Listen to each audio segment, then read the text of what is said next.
So what is the coolest Toyota ever to exist? Some will say the Supra, Mark IV Supra. Some will say the LFA. Some will say the 2000 GT or all the other cars.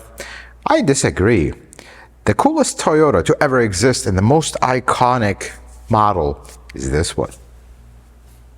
This is possibly the coolest Toyota to ever exist, period. The most iconic one. This is the original FJ40 Toyota Land Cruiser.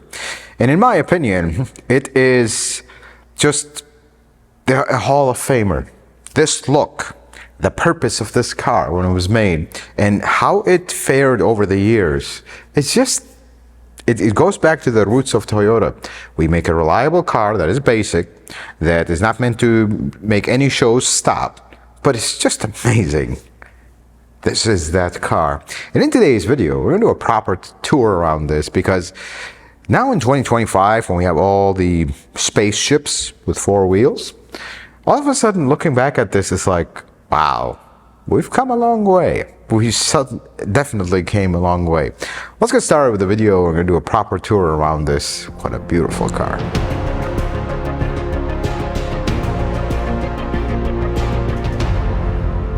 Let's start by taking a tour outside. There's something I would like you to know. I'm actually a little bit familiar with these cars before I even came to the US, because we had these back home. Actually, the second car I drove was an FJ40 pickup. It was a white one. It had no headliner because I hit a bump very strong and it threw me off the seat and I hit my head on the roof. It really hurt. It has no headliner, no nothing. That was pretty interesting. So they look very similar since their inception until the last year. But there was actually differences in between the years and many, many changes throughout. This particular one is a later iteration. This is in 1982. So this is a US model that has all the emissions. Have a good time with that. But the look remained the same. I mean, all modern Toyotas, the big truck and all the stuff, they're trying to copy this. Look at the FJ Cruiser. That's exactly what they're trying to copy. Look at the new Land Cruiser 250. That's exactly what they're trying to copy. Look at all the trucks with their heritage grille. This is the grille they're trying to copy. Why copy it? You made it. Just do the same thing. Difficult. You can't absolutely make a car like this today because safety standards not going to allow you. But let's look at the finer details here, because really what you're looking at is not really a car. It's just a box for you to sit in, shield you from rain, and then there's a car underneath it. Because look at this massive bumper. I mean, this thing is massive. This is a US thing, because ours were, what I remember back home was not this big. And then we were not shy of bolts that are just all over the place. Look at this hook. Isn't, yeah. We're afraid of these hooks. I own a 24 Tundra. It doesn't even have recovery hook. Look at this one. 2 of them right there. You can literally see half the suspension just looking here. Well, they're flat off because this doesn't really have suspension in the front. It just has shocks and a leaf spring. Even the steering point. Look at this one. The grease fitting is just outside. You know, that's before you take off. Only thing this car is missing, and this is what I'm going to tell you, is the crank to start the engine. That's the only thing it's missing. This winch is not an original winch. And by the way, they had an option with these with a winch, super rare option, super expensive to find one. It was not really a great winch to begin with. This is 100 times better, but they're actually meant to have a winch here, some models. Then the turn signal. I mean, they literally, this was just added just to make regulations happy, because it just sticks out. They didn't design it with a turn signal, but then they decided, we kind of need that. So let's just plug it here. That's how they did that. Then we look at these. So you're wondering, why do they have this? Is it just to make it look cool? No, folks. There's nothing in this car that's meant to make it look cool. These are the actual pins that hold the hood. I'm going to open the hood in a little bit. You might be wondering, what are these? These are actually for the windshield. It comes down, and then this hooks at the top of it to hold it down. In this particular one, it's a little bit more complicated because you have to remove the whole roof. But in the soft top, you can bring that down. But that's not all. You can actually bring this face down as well, because if you look here, you have one big hinge. Because why not? This is the beauty of these cars. I mean, we were not shy about anything. Hey, why wouldn't we put this hinge on the inside so it looks nice and uniform? But why would you do that? Just leave it outside. So easy. 6 bolts, hinge comes out. 6 bolts, it's back. And then the thing, I call it the thing. Just, we need some more space here for something. Let's just put it outside. That'll do. Then the antenna. The antenna was, I guess this was the afterthought of the antenna, because if you just leave it, it'll break easily, so they put this little support for it. And then the vents, these are all actual functional vents.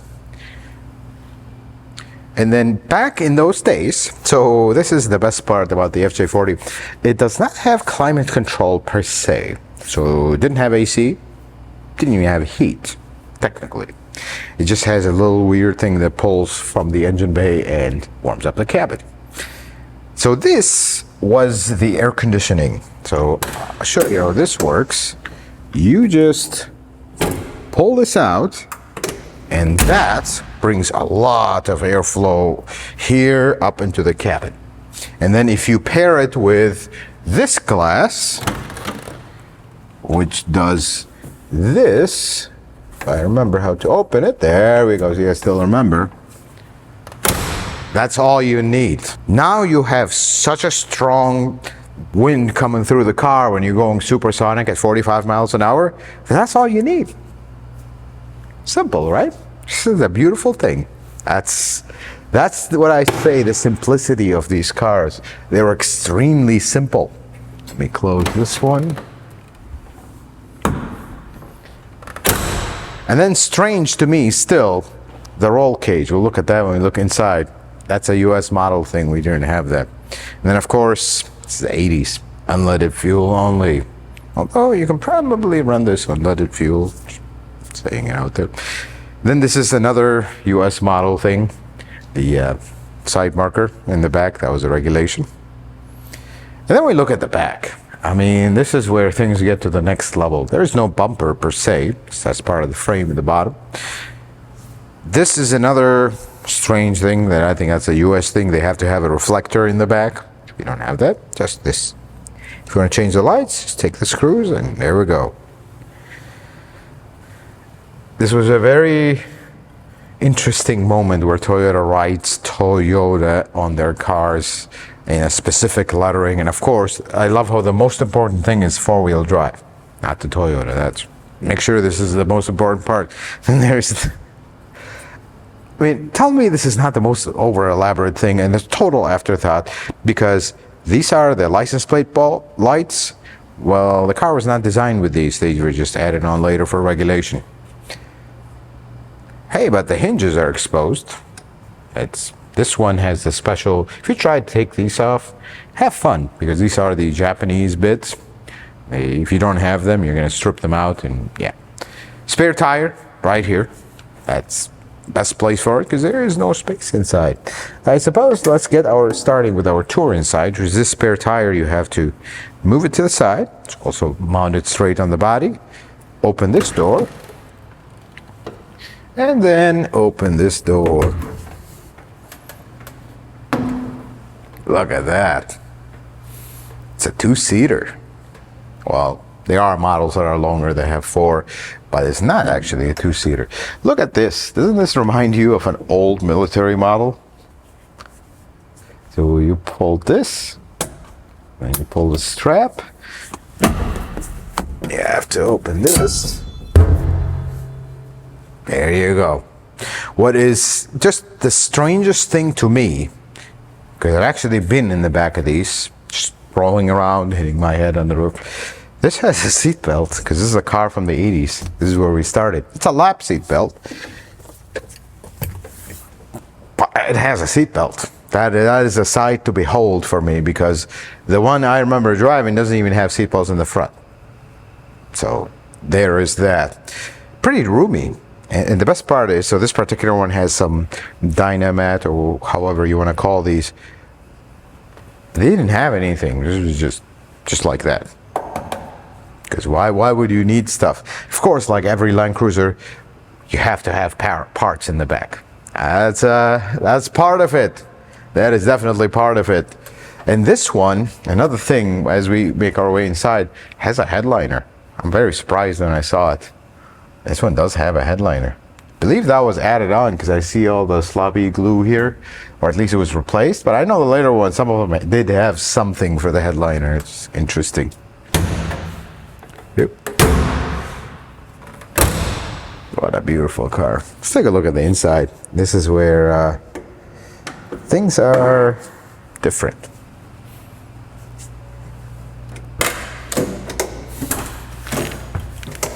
Let's talk about the inside, starting with, this is not original. They didn't have anything here. And just look at this dash. So this is the later ones with the very, very, very, very fancy dash. You might be wondering what is fancy about it. Well, actually, that's not the part that's fancy. This is, see, it has a dash. Yeah, that was added on. I mean, it literally, you can take it off with a few bolts and screws and then it comes right out. But that was added later because this was actually originally not. To me, I think this feels a little off, out of place, but yeah. Let's talk about the dash because they're of the lack of. By the way, this entire thing is an aftermarket unit. So this does not exist in the original car. This is all these vents. This car actually has AC. So are these three. You don't have feet and windshield, whatever. You don't have that in the original one. That's aftermarket. And of course, manual transfer case, manual transmission. This is a 4-speed. The original ones, actually one of the ones I've driven, has a 3 on the tree, I guess they're called here. Steering wheel just says Land Cruiser. It doesn't need to say anything else. And of course, this has the original horn. That's how they all sounded like. The gauges. Here's the interesting part. As simple as this gauge is, and you notice it says red on 55 miles an hour. It just, don't go over that, because when you get to 45, it'll scare you. You have oil pressure, fuel, engine temperature, and amps. I don't know why we need to know the amps, but we have the amps, because why not? And then, if you remember these days, even if you're older, I mean, we totally forgot about this stuff. The choke. This is a 2-step choke. Very cool. How about that? And the hazard. Cigarette lighter, of course. This is actually a replica modern radio. I think this has Bluetooth and whatnot. They just made retro-looking radios. The ashtray. Very important stuff in this time. And then the most important thing, how to shift the car, 4-wheel drive and whatnot. And the glove box. The glove box is actually massive. Look how big it is. Massive is the word for it. Folks, the way I'm going to describe this interior is, it cannot get simpler than this. And this is actually a nice model, a later one with a lot of the gizmos. Like you have a handle there, you have this, the world's biggest light in the planet. And it actually opens with the doors. You can make it work with the doors. In the original HVAC per se, and the model is only this. That's all we got. And that's it. Super comfortable because I'm 5'7", folks. Yeah, I don't care how tall you are, you're gonna find a comfortable place. Steering wheel is massive, or for lack of a better word, it's massive. That's just how it is. And it's kind of like, the best way I'll describe it is, Have you driven a very large boat, turn the wheel, nothing happens, and then eventually something starts to happen? That's how it feels like. Just again. And then the strangest light in this entire car is this one. Fasten seatbelts. What? Seatbelts? And an FJ? It's because it's a lighter one. It's pretty interesting. But now let's go look under the hood, because that's when things to me get very interesting. But as soon as we find the hood release, there is no hood release. So I hope FJ40 owners don't hate me for saying this, and folks realizing this. You can walk up to any FJ, pull the pin, pull, you can open the hood, because they don't actually have a lock here. This is the mighty 2F engine. So the Land Cruiser had two engines, the 3.9 and the 4.2, which is the 2F, which is this one. They both made sufficient power. They're not powerful, folks. They're very slow, and this is not their intended purpose. This one has some modifications, but it has all the emission system except the catalytic converters completely intact. I want you to see this. This engine is, for lack of a better word, just a giant workhorse that doesn't actually work. It's very slow, very underpowered, but it's super reliable, super simple. Pushrod motor, does have a cast iron block, of course, and a cast iron cylinder head. And I'll tell you something, we just did a head gasket on this. Still a few odds and ends to tie up with it. When you carry that, I haven't carried that cast iron cylinder head in a while, you start to appreciate aluminum cylinder heads and how much weight they actually save, because this thing is a two-man operation to carry it, or you're using a crane. The way I installed it in the car or picked it up was with a cherry picker, because you're not carrying this alone, you break your back.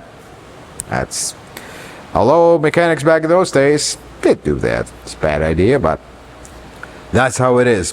But let's talk about a little bit of the details. See, when the original FJ40 came out, it was basic. You could tear half this engine apart in 15-20 minutes, because it was basic. Pushrod motor, super simple.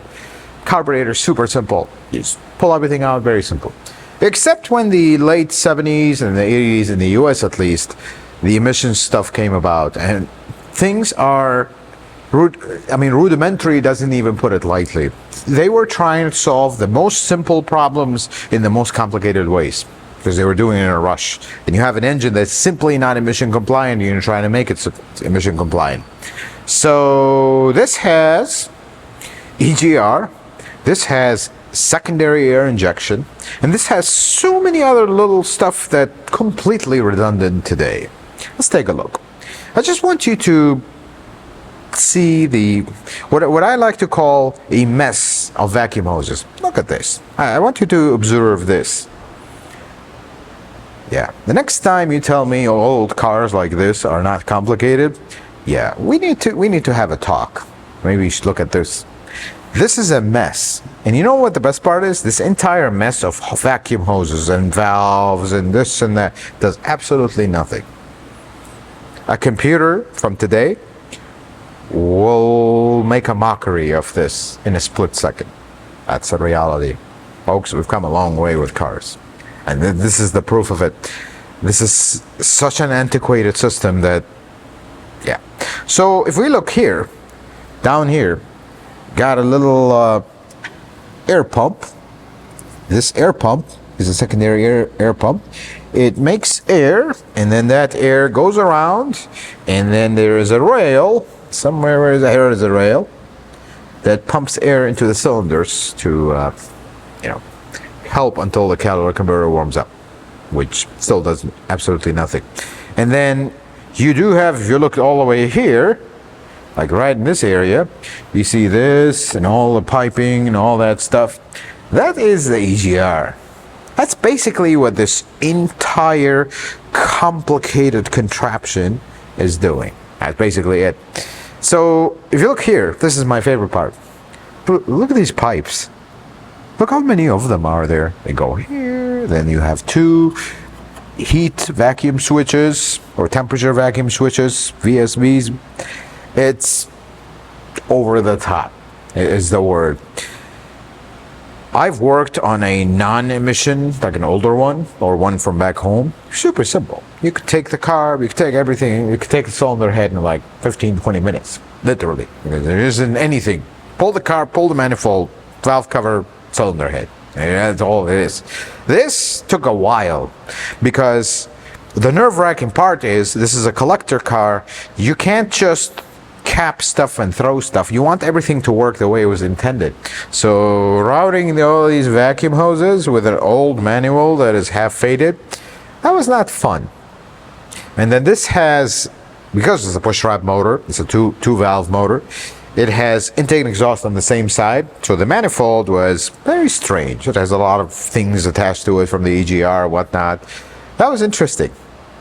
Here's where we're at with this car. So this car came, let's walk over there. I'll show you why we did the head gasket. So this car came running very rough, barely running actually. And that's because cylinder, so I'm trying to remember this. There we go. Cylinder 3 and 4 were sharing resources. Yeah, that's not good. This is common with these. Problem is, for some reason, the VIN, when you put it in the system, it pops up as strange car and you can't pull parts for it. So we had to do a little bit of investigation and we found that gasket kit, which they still make it. It's a full kind of engine refresh kit. Cylinder head wasn't warped, but the valves were not sealing. So we sent it to the machine shop. We got that taken care of. Got an OEM gasket. Really dislike all the hoses that it has with these worm clamps, but trying slowly to get some of these original, because this does have an aftermarket HVAC system. So all these hoses that you see in this compressor, folks, this doesn't exist in the original one. This is when the alternator would be. But all this, you see a lot of wires here and all this mess, that's the aftermarket stuff. And then you see a condenser here, that's an aftermarket kit. Heck, if we need to get AC, although this engine, you put AC load on it, it's already underpowered to begin with. And then we have the wiring for the hinge also here. But this engine is very simple to work on, folks. But in 2025, finding people that are willing to spend the time to figure all this vacuum mess out, I understand. We work on modern cars. You're working on a car with a mega computer and all diagnostics with a computer, meters and whatever, and then you go into this. Where does this vacuum hose go? Where does that one? What does this do? It's very rudimentary. It takes a lot of time. But probably the crown jewel of emission stuff for this car is this guy right here. Just look at this. This little fan. It doesn't look like a blower motor. And if we follow it, it just kind of goes into nowhere. That is a carburetor fan. Just God bless the folks that did this. They were doing their best with what they had. But that is supposed to blow cold air at the carburetor. So when you shut it off, you don't have fuel burn off or boiling or whatever you want to call it. Yeah, I don't think that worked. Just put it this way. This car, however, the coolest thing about this is when you have the carburetor set right, when it's cold, it fires right up. You don't even have to pump the gas. It just fires right up.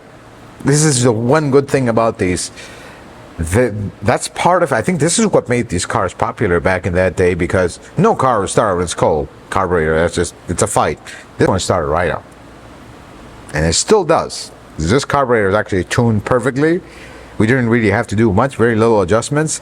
The only thing that is something you might, forgot about it. Someone has been here, obviously, there's been work to this, and they put gaskets for the carburetor.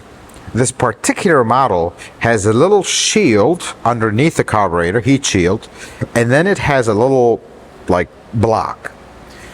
The gaskets don't come separate. They're part of that block. So if the gasket is deteriorated, you have to replace the entire block. And that block looks like this. They still make it original. That's the best part. See how the gasket is part of it? You can't get this gasket. You can maybe buy it aftermarket, but if you want it original, you have to replace this entire piece. Well, the one we had on the car, and I'll admit that I completely forgot about this part. had a gasket that just stayed. I'm like, oh, this has a gasket. Maybe it's different. We're talking about a non-emission model. I tried to scrape the gasket that half of it came, half of it stayed. Unfortunately, this original one came off. And that's when I realized, wait a second, this is the same. So, yeah, we had to order a new one. So the car runs perfectly fine, but it whistles because there's a vacuum leak because of this gasket. So, gotta go and replace that. Some other odds and ends in this car, hoses, I really don't like them. We gotta fix those hoses. And AC, even though it's all wired in and whatnot, actually doesn't work. Compressor comes on, but there's no cold air. We gotta investigate that. Few little sprinkle of things that doesn't work. We gotta figure out. The owner actually wants to put the catalytic converters back. I mean, even if it restricts flow, I mean, this car makes like what, 3 horsepower? Well, it's gonna be 2.5. Not a big deal, because they don't like the smell, and I blame them. It smells horrible.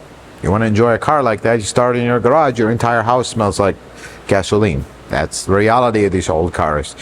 But folks, before we wrap up this video, let's lift this car up and take a look underneath it, because that's when things are really interesting. Let's take a look underneath the FJ40. Something you will notice here, simplicity.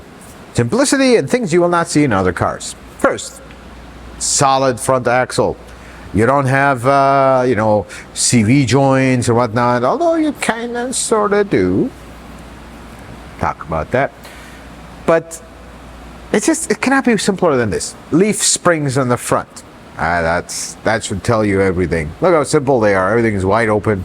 Shocks, wide open. Everything is completely just wide open. There is zero technology here.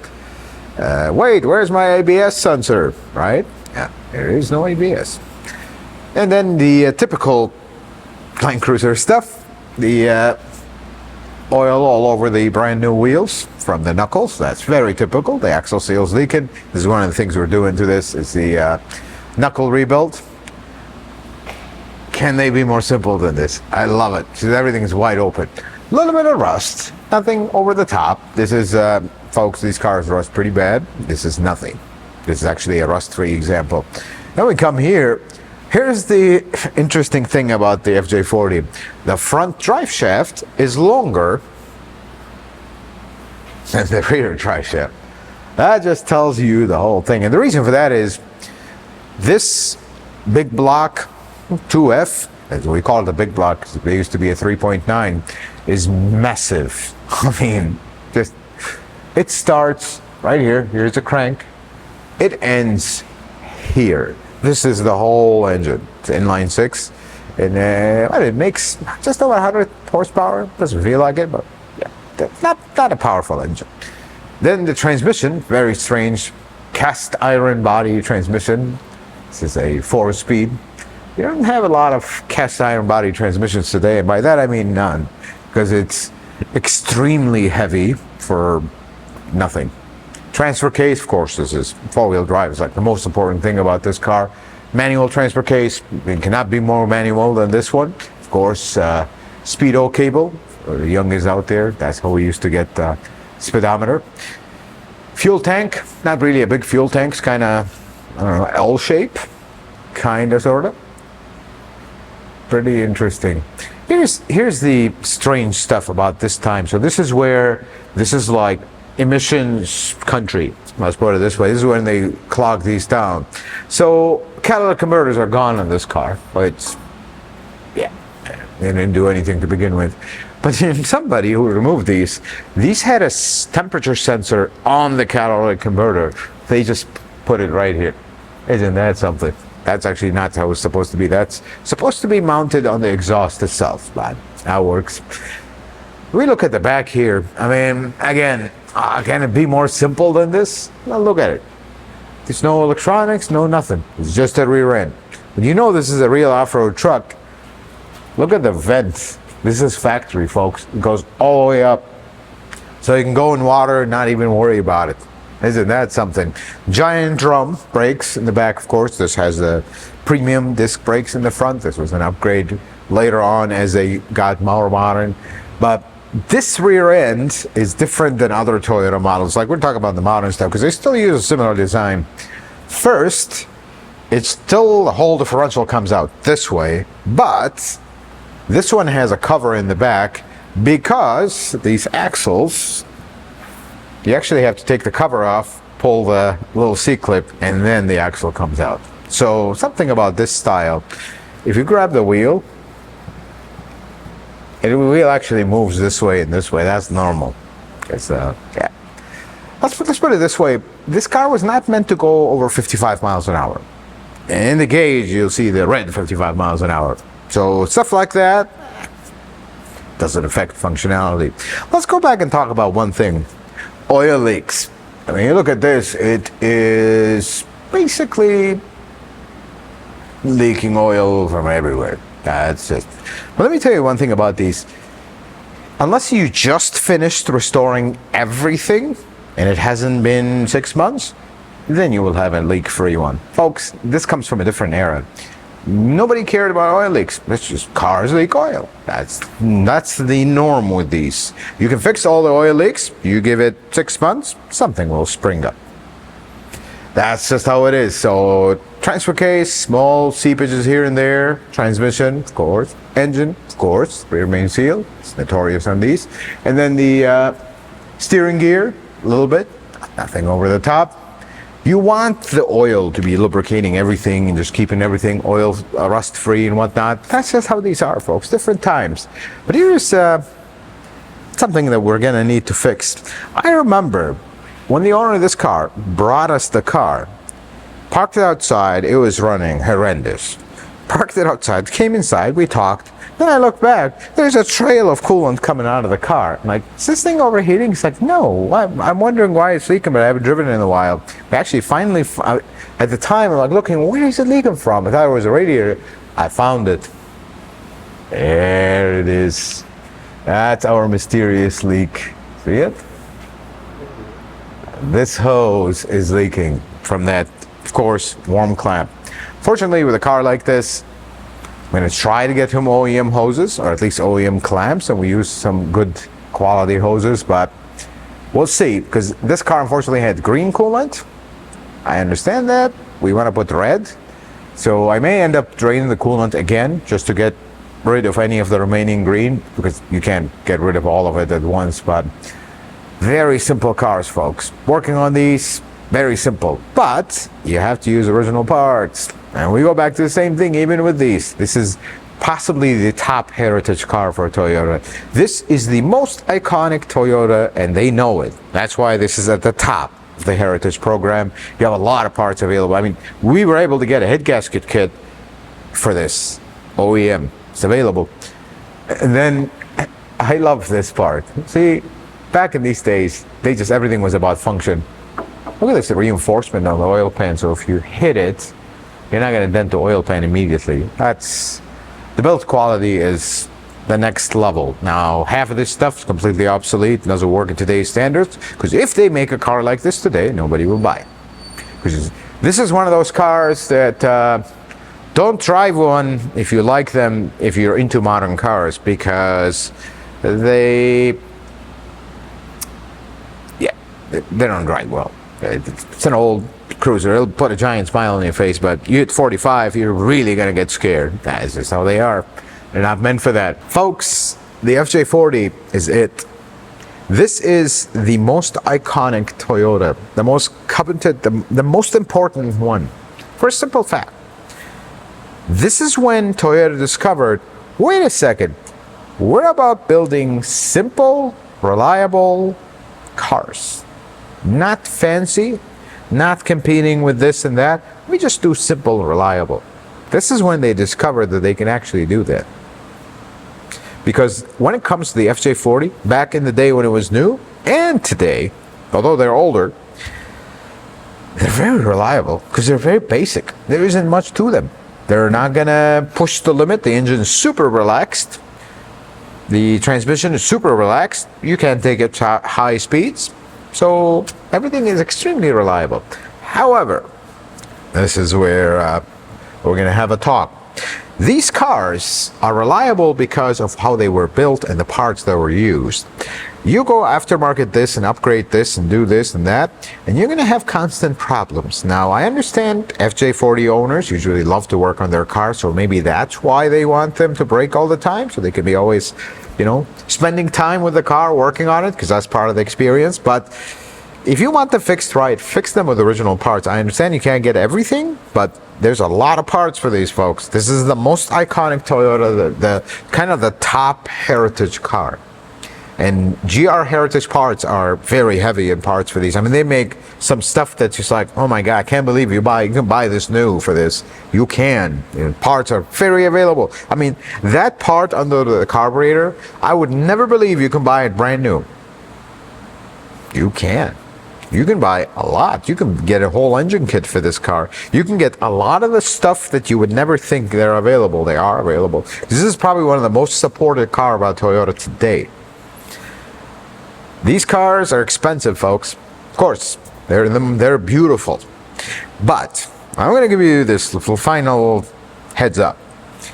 If you have a picture of this car in your bedroom, and you dreamt of owning one, but you own a 4Runner, a newer Land Cruiser, whatever the case may be, if you've never driven one, I advise you to don't meet your hero type deal, because the reality is, as beautiful and as iconic these cars is, they're just not meant to be daily driven anymore.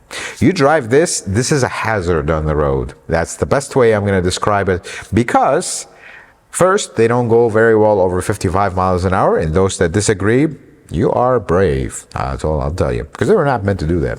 Second thing is, you kind of not used to driving a car like that. It drives like a boat, unless maybe you drive a semi and you get into this, this feels great, just exactly the same, just smaller. They're all over the place. And the brakes, not confidence inspiring. You gotta be careful, and they are expensive, so you can't just go, crashing into things. Although, if you take it off-road, you will be crashing into things, and you will be causing the damage in this car, not the things causing damage to the car. The thing is pretty tough. That's what its intended purpose is. Folks, I hope you have enjoyed this car as much as I have had the absolute pleasure to work on this, because we did this motor up. We're still working on a few odds and ends we want to finish, and then I got to do the front knuckles. That's another thing on this. But what a joy working on this, because I have a personal deep connection with this car, because this was the second car I ever driven in my life. This was the exact not this exact color, but it was a pickup, but this model, the FJ40. I believe it was actually an FJ45 at that time. The pickup was called the 45. But this car brings a lot of memories for me, brings a lot of memory for a lot of folks. It's the most iconic Toyota. When I think of Toyota, this is the first, this is the face that comes to mind. That. And I wish Toyota today, although they seem like they are, they appreciate this and they take from it, look back. Cars are getting more complicated, I get it, for emissions and all that, and that's perfectly fine. Take something from this today, because the simplicity part and the reliability part, we can still replicate today. That's the one takeaway from this car. Folks, I hope this video was helpful and informative. I hope you learned something new. If you like it, consider giving it a thumbs up. If you're not a subscriber, consider subscribing to the channel. Check out some other videos. Until the next video, folks, may the Lord bless you and keep you, and you have yourself a wonderful day.